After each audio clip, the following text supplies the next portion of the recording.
بہت سے لوگ پوچھتے ہیں کہ اچھا کس پہ قربانی لازم ہے، کون قربانی کرے، اور پھر عموماً یہ بتایا جاتا ہے کہ جو صاحب نصاب ہے، جس پہ زکوٰۃ ہے، وہ قربانی کرے. لیکن ہم دیکھتے ہیں کہ اللہ کے رسول صلی اللہ علیہ وسلم تو کبھی بھی صاحب نصاب نہیں ہوئے. ان کے ہاں تو کبھی بھی اتنا مال جمع نہیں ہوا کہ آپ اس میں سے زکوٰۃ نکالیں یا کچھ اور. وہ تو جو آتا تھا دے ڈالتے تھے. اور یہاں تک حالت تھی تنگ دستی کی کہ حضرت عائشہ رضی اللہ تعالیٰ عنہا سے روایت ہے کہ جب سے آل محمد مدینہ میں آئے، یعنی آپ صلی اللہ علیہ وسلم کی فیملی جب سے مدینہ میں آئی، کبھی مسلسل 3 رات تک گندم کے آٹے کی روٹی سے سیر نہیں ہوئی، یہاں تک کہ آپ صلی اللہ علیہ وسلم وفات پا گئے. یعنی 3 دن بھی مسلسل روٹی نہیں پکی آپ کے گھر میں تھرو آؤٹ مدنی پیریڈ. پھر بھی آپ قربانیاں کرتے رہے. تو یہ قربانی پھر اصل میں کیا ہے؟ محبت کا اظہار ہے. اس کے لیے ضروری نہیں کہ آپ کے پاس اتنا سونا ہو یا اتنی چاندی ہو یا اتنا بزنس ہو یا اتنا بینک بیلنس ہو. بس آپ دیکھیں کر سکتے ہیں تو کر لیں. ایک قربانی بھی سارے گھر کی طرف سے کافی ہو جائے گی. لیکن محبت کے اظہار کے طور پر اللہ تعالیٰ نے خود جو طریقہ بتایا، کیونکہ آپ یعنی ویسے بھی محبت کے اظہار کے لیے تحفہ دیا جاتا ہے، لیکن جب آپ کو پتا چل جاتا ہے کہ فلاں شخص کو یہ چیز بہت پسند ہے، تو آپ کی پھر کوشش کیا ہوتی ہے کہ میں وہ دوں جو اس کو پسند ہے. اس لیے جب یہ باتیں کی جاتی ہیں نا کہ غریبوں کو روپیہ دے دینا چاہیے اس دن، اور فلاں چیز دے دینی چاہیے، اس پیسے کو فلاں کام میں استعمال کر لینا چاہیے، فلاں سڑک بنوا لینی چاہیے، فلاں پل بنوا لینا چاہیے، سب باتیں اپنی جگہ ہیں. لیکن آج آپ کے محبوب کو پسند ہے کہ آپ ایک جانور قربان کریں. یہ سارا سال پل بنوائیں، سڑکیں بنوائیں، جو مرضی کرائیں، لیکن آج اس کو کون سا تحفہ پسند ہے آپ کی طرف سے؟ جانور قربان کرنا.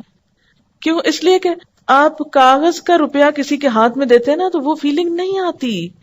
جب آپ ایک اپنے پالے ہوئے جانور کے گلے پہ چھری پھیرتے ہیں، تو جن گھروں میں جانور پالا جاتا ہے نا، ان بچوں کو آپ دیکھیں وہ قریب نہیں جاتے، اس کا گوشت نہیں کھاتے کہ ہمارا پیارا جانور جو ہے وہ قربان ہو گیا. روتے ہیں باقاعدہ اس کی. اور اس وقت جو دل کی حالت ہوتی ہے وہ روپیہ کسی کو پکڑانے سے وہ جذبات نہیں پیدا ہوتے. اور یہ یاد دہانی ہے مسلسل، یا اللہ آج اس جانور کے گلے پہ چھری پھیر رہا ہوں، کل آپ نے مجھے طلب کیا نا تو میں بھی حاضر ہوں، میں اپنی جان بھی دوں گا آپ کو. کیونکہ محبت میں تو پھر کوئی بھی چیز بچا کے نہیں رکھی جاتی نا. آپ صلی اللہ علیہ وسلم 10 سال مدینہ میں رہے اور ہر سال قربانی کی. اسی لیے آپ نے فرمایا، ابو داؤد کی روایت ہے، اے لوگو، بے شک ہر گھر والوں کے ذمے ہر سال قربانی ضروری. ان علی کل اہل بیت فی کل عام اضحیہ. اب یہ الگ بات ہے کہ اگر بالکل پیسے نہیں ہیں اور مطلب نہیں کرنے کے قابل ایک بھی، تو کوئی بات نہیں، کیونکہ بہت لوگ بہت ہی غریب ہوتے ہیں. قربانی دراصل محبت کے اظہار کی ایک علامت ہے، اور اس کے لیے بہت زیادہ فقہی مسئلوں میں پڑھنا، اس پہ جائز ہے اس پہ ناجائز ہے، یہ کرے یا نہ کرے، وہ کرے یا نہ کرے، بہت کچھ پوچھنے کی ضرورت نہیں. اپنے آپ کو ٹٹولیں، دیکھیں کیا دے سکتے ہیں کیا نہیں دے سکتے، اور کر لیں جو کر سکتے ہیں. نہیں کر سکتے تو آئندہ کے لیے کوئی ترتیب سوچیں اسی طرح کی کہ جس سے آپ کچھ کر سکیں. اور اگر کوئی وسعت کے باوجود قربانی نہ کر سکے تو اس کے بارے میں کیا فرمایا کہ جسے قربانی کرنے کی وسعت اور طاقت ہو اور وہ قربانی نہ کرے، وہ مسلمانوں کی عیدگاہ میں حاضر نہ ہو. اب یہ ہے کہ بعض حالات واقعی ایسے ہوتے ہیں کہ انسان نہیں کر سکتا، کوئی جان بوجھ کے نہیں ایسے کرتا، ہمت نہیں ہے. مثلا ایک شخص کی مہینے کی آمدنی 3,000 روپے ہے، وہ تو بچوں کا دودھ بھی نہیں پورا کر پا رہا، 2 وقت کی روٹی نصیب نہیں، وہ کہاں سے قربانی کرے چاہے اس کا دل کتنا بھی روتا ہو. ایسا شخص کیا کرے؟ ایسے لوگوں کو بھی اللہ نے ثواب سے محروم نہیں رکھا. ایک آدمی نے حضور صلی اللہ علیہ وسلم سے عرض کیا کہ میرے پاس قربانی کے لیے تو کوئی جانور نہیں، لیکن میرے پاس دودھ دینے والا ایک جانور ہے، یعنی میرے گھر میں ایک مثلا گائے یا بکری وغیرہ ہے، اسی کو کر دوں؟ تو آپ نے فرمایا نہیں، اس کو نہیں کرو، کیونکہ اسلام جو ہے نا ایک اعتدال والا دین ہے، دوسروں پہ ان کی وسعت سے بڑھ کے بوجھ نہیں ڈالتا.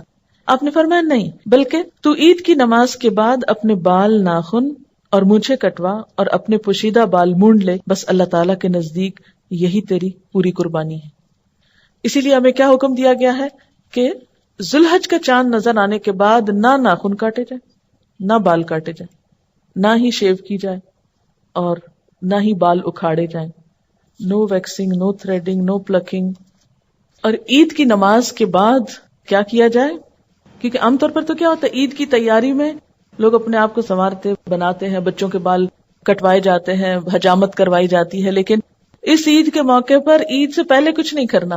عید کی نماز کے بعد جب دوسرے لوگ جانور کاٹ رہے ہوں گے تو آپ کے پاس جانور کاٹنے کو نہیں، تو اپنے ناخن کاٹ لیجئے، یہی آپ کی قربانی ہو گئی.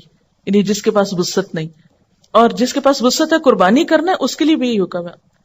اور حاجی جو حج کرنے جا رہے ہوتے ہیں تو احرام کی حالت میں بھی ان بالوں کو ناخنوں کو آپ ٹچ نہیں کر سکتے. تو اس طرح حج والے اور قربانی والے اور بغیر قربانی والے سب ایک چیز میں تو شریک ہو سکتے ہیں نا. یعنی اللہ تعالیٰ ہر ایک کو نیکی کا موقع دیتا ہے.